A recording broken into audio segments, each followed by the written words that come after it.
Welcome back everyone to Powered by Primus, and in today's video we're going to be doing a deck profile video on Insecticons. Everyone has been asking to see a hyper orange Insecticon deck, so we're going to be showing one off today that we've had fantastic results with. You can see a few gameplay videos with this deck specifically in some of our other videos, which I will link down in the description below. We also do have a heavy blue version we're going to be showing off this week on the channel, so definitely keep an eye out for that. The first character I want to talk about is Scrapnel. Now, Scrapnel is a rare. He is tough for a lot of people to get, but he is definitely essential to this list and really puts this deck over the top as far as power level goes. It does say when you flip to this mode, you may KO one of your other Insecticons. If you do, you may tap an enemy that has 13 or fewer stars. Now, one thing to know about that is that as far as Wave 1 goes, minusing Metroplex, he does tap down any character that there is out. So far, most of the stuff that we have seen Wave 2 is that he will also be able to tap down most of those characters other than combiners once they finally combined. But really the highlight of Scrapnel is going to be this side. It says that this can't take more than 3 attack damage from a single attack. Now that means if your opponent does go to attack this character and let's say does 20 damage, he will only take 3. However, if you play cards such as Plasma Burst or One Shall Stand, One Shall Fall on him, that damage is directly to him because it is not attack damage. The next character I'm going to talk about, which is kind of out of order, is going to be Kickback. Kickback is definitely your main attack in the deck. He does an insane amount of damage. It says when this is attacking, flip 2 more battle cards for each other Insecticon you began the game with. Now that might sound complex, but when this character does indeed fact attack, it will flip its 2 normal for the attack, and then it'll flip 2 for each other that you began the game with. Now that is specific because later on in the game, even if one of your other characters happens to get KO'd, you still flip the same amount. So again, you'll flip the 2 for his basic attack, and then you'll flip 2 more additional cards for each other Insecticon, and then if you flip a white, you will still get those 2. So this character does at least attack for 8 flips, and then again, if you get it bold, or if you flip a white, then you'll be flipping more cards than that, and it ends up doing, again, a lot of damage. The next character I do want to talk about is Ransack. Now, Ransack says, when you flip to this mode, you may move 2 damage from one of your other characters onto this one. This ability may sound like it's not that cool because you're putting your damage onto this guy, but the other side is really where that effect comes into play. It says that this character's attack is equal to the number of damage counters on him. So if you happen to move 2 over, plus your opponent hits him for maybe 5 or 6, then he does have 5 or 6 base attack. Now there's a card specifically later on that we're going to show that really makes this character really awesome. We'll get into that later on, but this character does still end up taking some of the heat off of your other characters, which can possibly save Scrapnel for another turn, and also does get more damage from his own attack from taking more of that damage. The next character we're going to talk about is Barrage. Now, Barrage is probably going to be one of the last attacks that you're going to do. We will go into tips and tricks later on this deck once we get to the end of the list. But this guy does have 5 base attack, which is a huge number. And as long as he's attacking a damaged enemy, which again, we have 4 characters in this list, most of the time your opponent will be tapped down when Barrage gets to go. So usually all of their characters should have at least 1 damage, and his bold 2 will trigger. Now, we don't do it that often, but flipping to his other mode does give one of your other characters, or even himself, Pierce 2. Now, this does come in handy, and if you guys have watched a few of our videos, you know that this ability specifically has KO'd me numerous times. Now, this deck does have a lot of actions, and it does have a lot of rares. Now, although you can substitute some of the rares for other cards that are out there, we will make some suggestions. This deck really benefits from all of the rares that we have in the list, and does suffer a significant power level loss if you don't run the cards. So we're going to show the way that we have it, and then we will show some alternate cards that you can run as well. Coming in as our first 3 of is going to be I Still Function. Now again, like I said, this deck does have a lot of high cost, powerful cards. I Still Function is probably one of those best cards. But I Still Function says, return one of your KO'd characters to the battlefield that has 12 or fewer stars. They have 1 health remaining on that character. At the end of turn, KO it. Now, the one thing that is really powerful about the Insecticons is the fact that they are very vulnerable, which allows them to die pretty easy. This card allows them to come back, get extra attacks, and get extra benefits. A couple of your key characters that you're going to want to bring back is going to be Kickback. He happens to die, you get to bring him back, and again, you're going to be attacking for 8 of those damage cards, flipping him over. Maybe you throw a Supercharge on him, flip a white battle icon card, which is the Dream, and this character will get to do a lot of damage.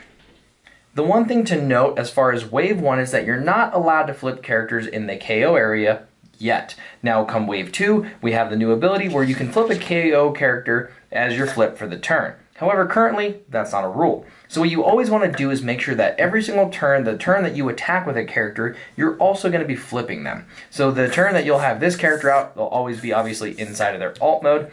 You will flip this into his bot mode and then go to attack with him. That way later on when he is dead, you can make sure that I Still Function will bring him back in the correct mode. The other card that benefits greatly from this is going to be Ransack. The way that, again, that this reads is that this will come back with all damage counters on it -1, meaning you'll have 7 damage counters, and this card will come back ready to hit your opponent for 7 base damage. It's going to be a lot of damage coming at them, and it makes this card really good because these other characters that are going to be coming out just come out doing a ton of damage, and it's really hard for your opponent to do the math and really brace yourselves for this attack. The next card that we have coming in as a 3 of is going to be One Shall Stand, One Shall Fall. One Shall Stand says choose one of your characters and choose an enemy character, do 3 damage to each of them. Again, this is going to be a really cool card to be able to do onto Ransack because putting 3 damage onto him would normally be damaging putting it on one of your characters, but it does make his attack go up 3 while in this mode. Obviously in this mode, the damage that's dealt to him doesn't really matter, but you always get to do that a flip before you attack, so that damage on this character is really good. This is a fantastic card of taking out a lot of characters if your opponent's running a heavy blue or if their characters have a lot of health.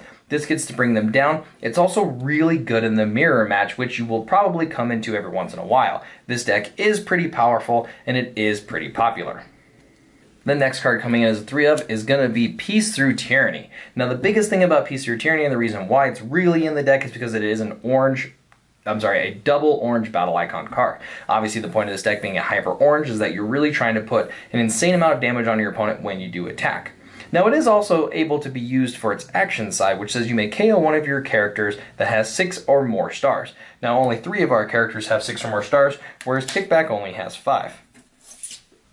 However, if you do, you get to take an extra turn. This can be really beneficial if your opponent has a character that you just need to put in 2 attacks into that allow you to get those 2 attacks in, or if you're really afraid of your opponent doing a crack back to possibly KO one of your characters, even possibly win the game, this is a really good card to use.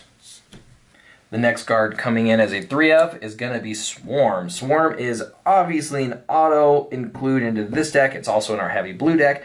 It is an orange battle icon, and it says flip a battle card for each Insecticon you began the game with. Again, even late game, even if you have 1 character left, you will still get the trigger based on the number of Insecticons you started the game with, which for this is going to always be 4. So for each orange battle icon you flip, your opponent chooses one of their characters and deals 1 damage to that character, and if you flip a blue battle icon, you would get to heal. However, this deck has 0 blue battle icons, so we won't have to worry about that side. But let's say we flip the top 4 cards, and even if you flip a white, you do not flip 2 additional cards. That is one thing to note when it comes to this card. It is not battle, so it does not trigger and give you the 2 extras, so you only flip the top 4. But let's say one of those is a double orange battle icon, and then 3 of them are oranges. So your opponent will be taking 5 damage that they do get to disperse amongst their characters. They can choose to do 5 to 1, and they get to trigger them all individually, so they can do 1 to 3 characters, and then 2 to one of the other third characters, or however they want to divvy up that damage, they get to choose. The next card coming in as a 3 of is going to be Incoming Transmission. Incoming Transmission is an orange battle icon. It says draw 2 cards and then put 1 card from your hand on top of your deck. The big reason that we're using this card is to dig, which is always really nice. It is an orange battle icon, which is nice, but it allows us to put the double orange battle icon cards on top of our deck, so when we do indeed fact attack, we get to really maximize using those cards. The other thing that we can do is put a couple of white battle icon cards on top if we want. That will allow us to flip 2 more additional cards when it comes to attacking. And then finally, you can use it as if you happen to have a dead card in your hand that you really just want to get rid of. This is a way to do that. The next card coming in as a 3 of is going to be Zap. Zap is an orange battle icon and allows you to do 1 damage to an enemy. The next card coming in as 3 of is going to be Supercharged. Supercharged is an orange battle icon, and it says give one of your characters bold 3, which means you get to flip 3 additional cards when attacking. Again, this is all orange build, so this is really going to be able to give you a bunch of more damage when it comes to attacking. Coming in as a 2 of is going to be Treasure Hunt. Now, Treasure Hunt is an awesome card for this list. We don't run many upgrades, but it does allow you to dig through your deck a little bit deeper. It is an orange battle icon, and it says, scrap the top 4 cards of your deck, put all upgrades scrapped this way into your hand. Again, we don't have a whole lot, but we do have a good amount to where this does tend to trigger a few, but all of the upgrades that we do have in the deck always give us more damage or give us more flips, so this is a great card to play to always give us access to those cards.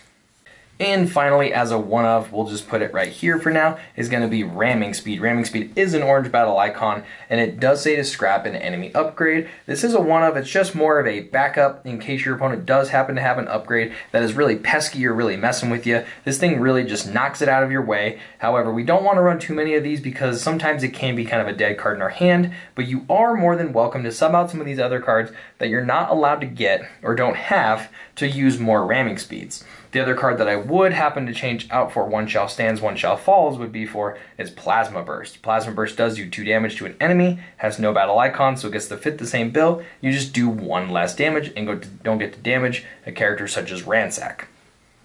Now coming in with our first 3 of is going to be Grenade Launcher. Grenade Launcher is an awesome card, fantastic in the deck. It is an orange battle icon, and it does give your character +4 attack. Again, we are really focused on attacking with that hyper orange being super aggressive, and this is the perfect card for that. However, it does say after the upgraded character attacks, you do have to scrap this card.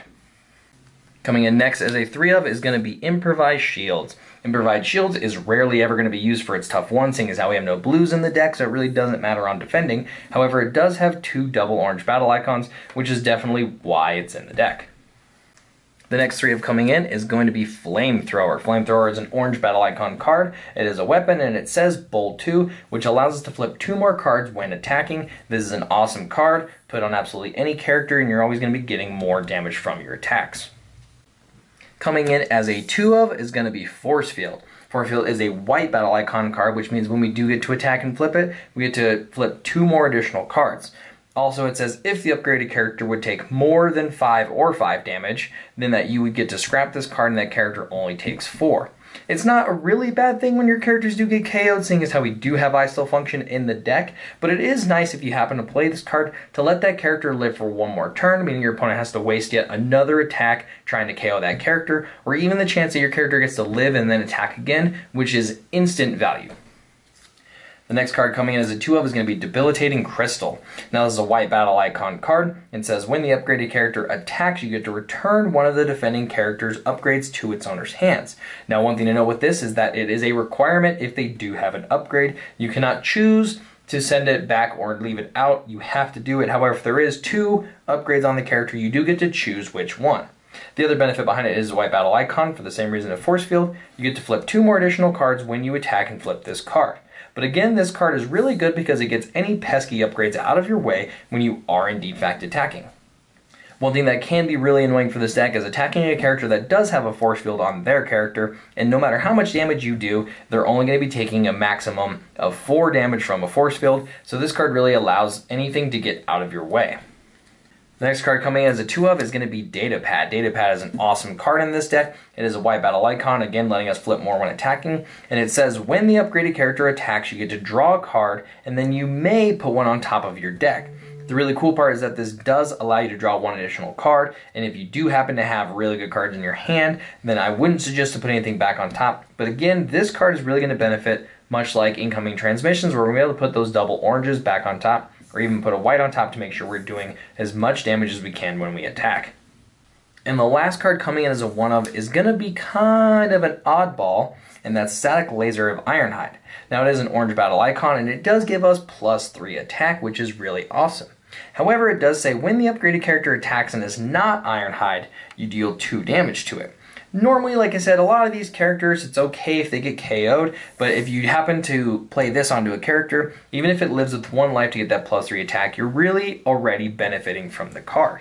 But the main reason why this card is on the list is for characters such as Ransack. This thing is really nice. Let's say that you do go ahead and bring this character out, your opponents put 5 damage on it, and then you get to put this on the character. When it does go to attack, it's going to be hitting for 10 damage. It's going to take the 2 from itself, which will put it at the 7 life, plus the 3 attack. So it's going to be a 10 damage base character attack. Again, you can be playing this on pretty much any of your characters. Just make sure that they have more than 2 health so they do survive for the attack. Again, the main target that you really want to go for this is Ransack, but you can really put on any of the characters. It's just a really good card. Now, I know we already talked about some of the tips and the tricks in the deck, but I really wanted to give you guys a layout, if I can figure this out here, on how we wanted to handle our turns. Now, what you really want to do is really be trying to go first. Now, I know, obviously, you want to always be trying to go first, but it really does make a big difference in this deck, only because of Scrapnel. You really want to go first because your turn 1, 99% of the time, is going to be flipping Scrapnel into this mode. If you have Scrapnel in this mode, again, he only takes a maximum of up to 3 damage attack, so you always want to try to throw him out there first. With that, when your opponent does go to hit back, it's only going to do 3, and it really gets to protect all of your other characters. After that attack, and it always kind of depends on what's in your hand really, but I definitely have played this deck quite a bit, and there is really a synchronized version to this, and once your opponent kind of knows it as well, they're going to always try to go for Scrapnel. So again, if you don't get to go first, there is the chance that your opponent is always going to go after Scrapnel, trying to do at least 4 damage to the character, because even later on after it flips and it can only take 3, that is enough to kill it, seeing as how it has no armor while in this mode, and we run 0 blues in the deck. On the next turn, what I will usually do is I will always flip Kickback. Again, with the I-Stall function in the deck, you always want to try to have your characters in the correct modes. That way when they are KO'd, if you want to bring them back, they're in the correct mode. Again, we'll also be flipping the same character every single turn it attacks, which is really, really nice. After you do flip him, you're going to go ahead and attack with Kickback, hopefully flipping that maximum of 10 cards, but sometimes getting 8. Again, this is the main character that you want to be trying to put the most with, so if you do happen to have Supercharged or Flamethrowers or Grenade Launchers, this is a great character to be trying to target with those. And it's only because he has 0 attack. You're going to be getting all of your attacks from all of your flips, but again, you're going to be flipping a lot of cards, so it's going to be doing a lot of damage, and you want to try to maximize as much damage as Kickback can do. For the third move that I would do is that I would flip Ransack, and then I would attack with Ransack. Now Ransack, even if it has 0 damage on the character, which again, if at this moment you haven't one shall stand, one shall fall, I would definitely be playing it onto here, getting that damage out. But even if you happen to go to attack with this character and it's doing the 0, your orange battle icons when you flip will at least get it a few out there. You just definitely want it to be in this mode if and when it does die. And finally, since most decks are only 3 wide for characters, this is the 4th, your opponent should be tapped down at this point, and now Barrage is going to be able to flip and now have Bowl 2, because pretty much any character that your opponent has will indeed fact be damaged. Now if your opponent doesn't have a damaged character and you really want to go for that character, definitely go for it, but you will be losing the Bowl 2. You are going to want to maximize by throwing this at the character that you're really trying to KO. Your opponent should be trying to protect the characters specifically that they're trying to save. However, again, because we're running 4 characters, we will usually get to attack before your opponent, and then going first is really going to leave this character ready to go with Bowl 2. Now again, I know we talked about it previously, but I do want to talk about a couple of cards that we can happen to swap out in the deck. We are running the one shall stands, one shall falls. I would definitely possibly switch those over to a Plasma Burst if you were in defect not running them. That way you're still getting a good amount of damage and not having to worry about changing a battle icon. The next card would be, I guess, Peace Through Tyranny, which I would imagine is a lot easier for people to get, but there is the chance that I-Stall Function is the card that they were trying to change. Whichever one you were trying to change, I would put in 2 more ramming speeds, and I would put in that 3rd treasure hunt. What that's going to allow you to do is have full 3 on the ramming speeds. You'll still be able to have the orange battle icons, and the treasure hunt's going to allow you to still dig for all of those upgrades. However, sacrificing both of these and that would again bring the power level down of this deck quite a bit. So I would try to, for sure, if you can at least get these, which I said are a much more easier card to get than I-Stall Functions. So I would probably be swapping the I-Stall Functions out for 2 more ramming speeds and another treasure hunt. So there's the deck. I hope that you guys really enjoyed. Like I said, Tons of people have been asking about the deck and to see the list. I really hope that this gets everything out there for you guys, explains the reasons why we have all the cards in there. Again, this is a very powerful deck. The one thing that I will note with this card is that because it is a powerful deck, it can sometimes be very difficult for a new player to go up against something of this magnitude. So as much as I would encourage that you go out there, you have fun, you play this game, and you try to always win because that's always the thing, you also need to remember to have some fun. And going against a newbie, it can be very, very daunting when they do come out and get absolutely smashed by a deck such as this. So make sure that if you are playing against a newbie, I would probably say this isn't the deck for you. But if you are looking to go to a tournament or to a playthrough with a bunch of your buddies and you want to really crush some people, this is the deck for you. I hope that you guys enjoyed. I'll catch you guys in the next one.